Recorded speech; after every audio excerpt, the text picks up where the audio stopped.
बिस्मिल्लाहिर्रहमानिर्रहीम। अस्सलामुअलैकुम। आप देख रहे हैं 1 बाय 1 न्यूज़ ST। कमालिया से रिपोर्ट कर रहे हैं हमारे ब्यूरो चीफ सुलेमान हैदर गुजर।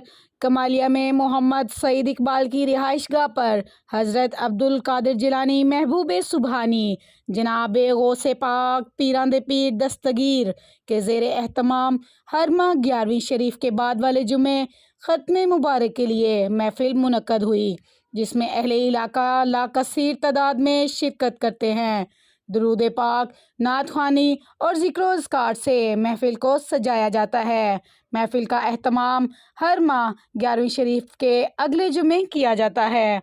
एक बार फिर आपको अपडेट करते चले कमालिया से, जहां हमारे ब्यूरो चीफ सुलेमान हैदर गुजर रिपोर्ट कर रहे हैं मोहम्मद सईद इकबाल की रिहाइशगाह पर हज़रत अब्दुल कादिर जिलानी महबूब सुबहानी जनाब गौसे पाक पीरान पीर दस्तगीर के ज़ेर एहतमाम हर माह 11वीं शरीफ के बाद वाले जुम्मा ख़त्म मुबारक के लिए महफिल मुनक्कद हुई। मज़ीद ऐसी खबरों से बाखबर रहने के लिए देखते रहिएगा चैनल 1 बाय 1 न्यूज़ HD।